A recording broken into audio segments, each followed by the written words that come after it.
That's the song You Know What I Mean by Jeff Beck on the album Blow by Blow, Grammy Award winning, produced by George Martin. It's such a great album, and it has so many different feels to it. It starts out kind of like with that song, kind of bumpy and happy, and then there's like some really like kind of almost dark orchestrated songs that are really hit you hard. And Cause We've Ended as Lovers, the Stevie Wonder, his rendition of Stevie Wonder's song, which when I heard it as a little kid, I mean, I got this album when I was like 12 or 13, and I would get to that song and it would have such an emotional impact on me, even though I didn't know what heartbreak was yet. And but I would soon come to find out.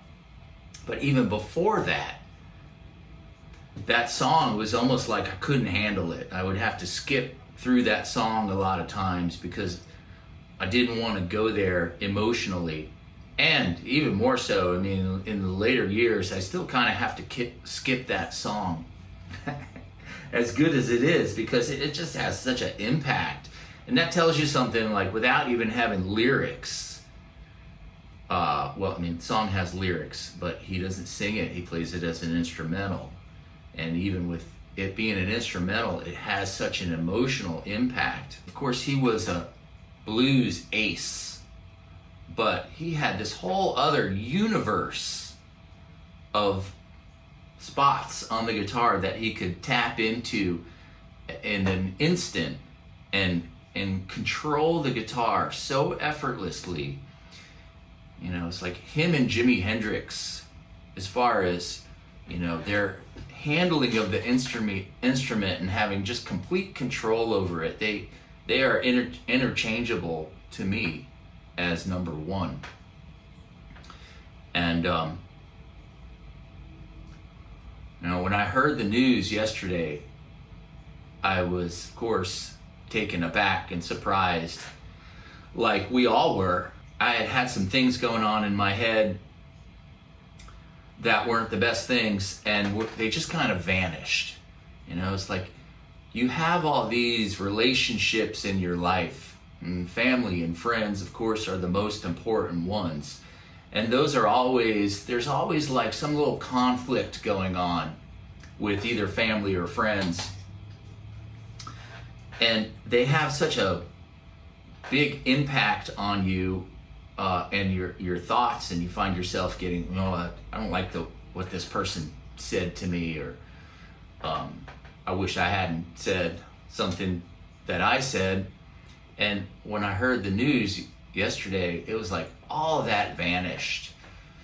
And it made me want to go and see my friends and hang out and have a toast to Jeff, which I did. You know, you think about like what a blessing it was to have this guy on the planet at the same time as us. And a blessing, like, you know, you think about him and Jimmy Page, it's really just an amazing thing, them meeting when they were kids and propelling each other as far as the guitar goes.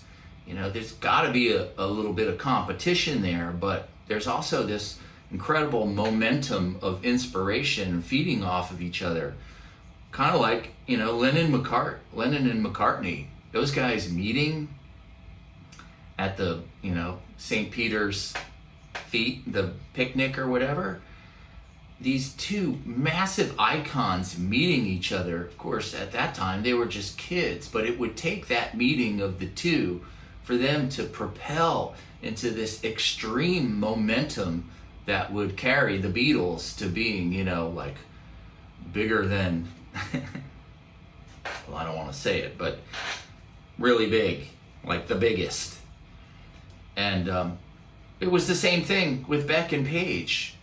Because of that chance meeting and them growing up and being in the same however many mile radius of each other and meeting each other, you know, because of, who was it, Jeff Beck's sister, I think, that said, you got to meet this kid, Jimmy Page.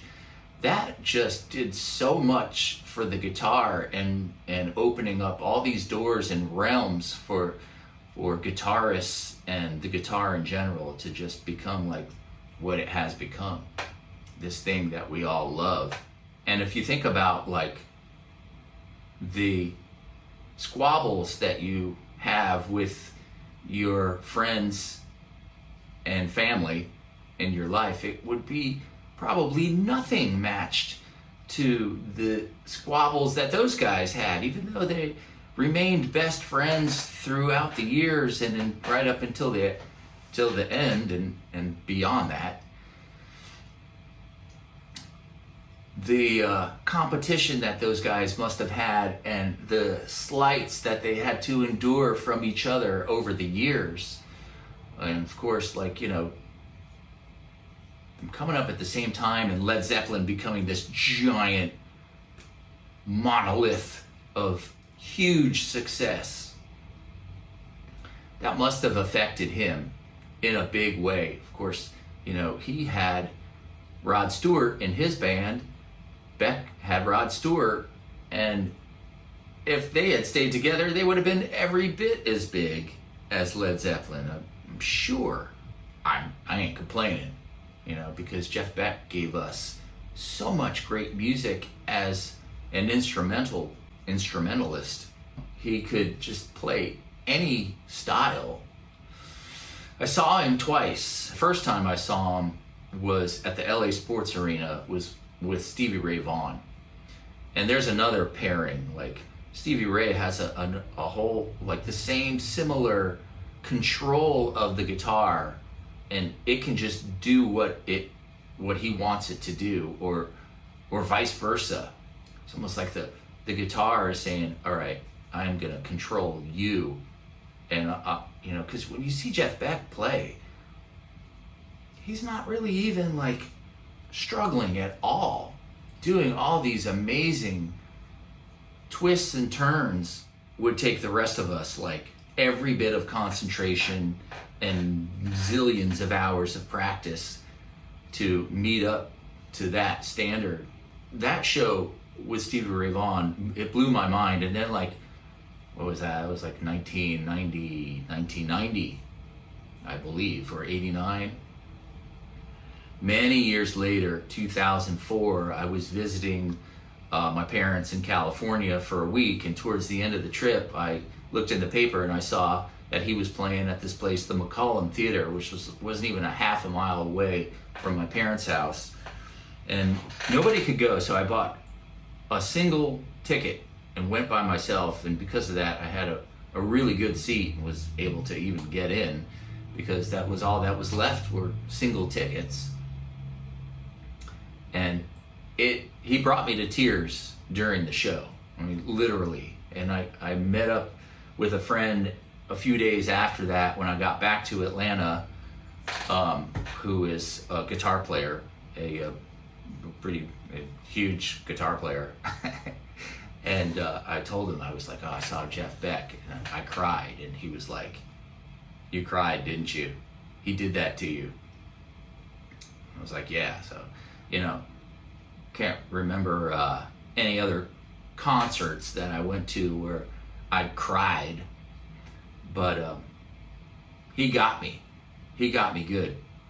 And then over the years, playing in different bands, like doing covers, done a bunch of stuff from the Yardbirds, and it was always just like, wow, these solos are just amazing. There's like on the Nazar Blue from the Yardbirds.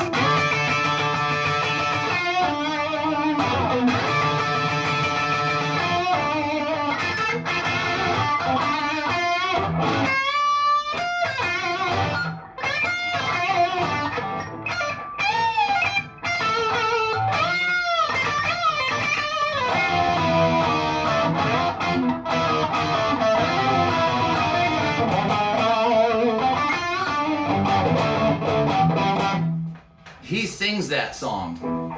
Jeff Beck, he didn't sing many songs. I think like in the Yardbirds he sang two. He sang that one, the Nazar Blue, and Psycho Daisies, which is just a killer. Beck and Page on the same recording, feeding off of each other.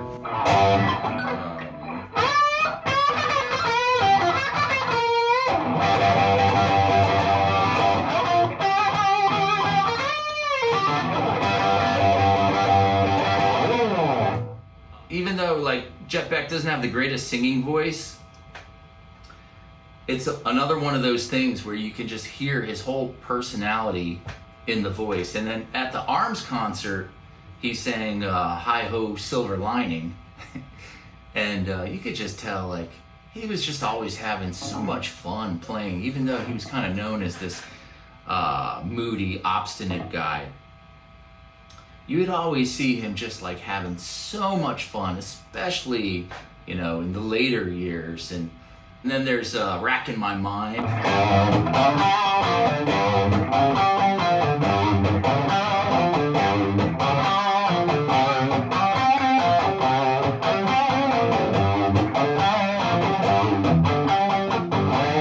The solo in that, he hits this note that just like sustains forever. And I remember the first time hearing this note, for like a single note to have such an impact on you, it just went on forever. And it was like another one of those things, like the guitar was saying, yeah, I'll stay here as long as you need me to. And then after he hits that note, he just starts blazing.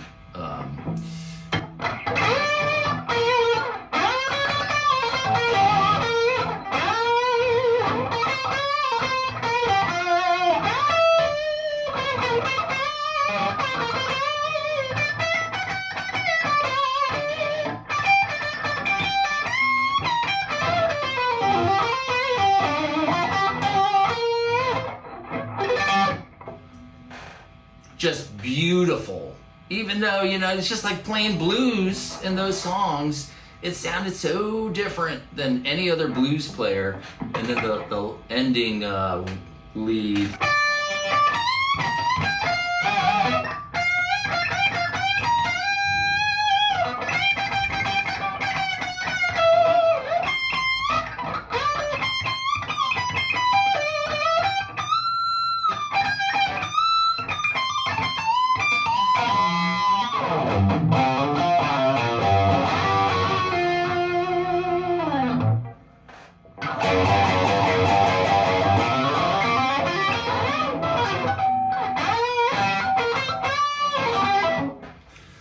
But anyway, thank you, Jeff.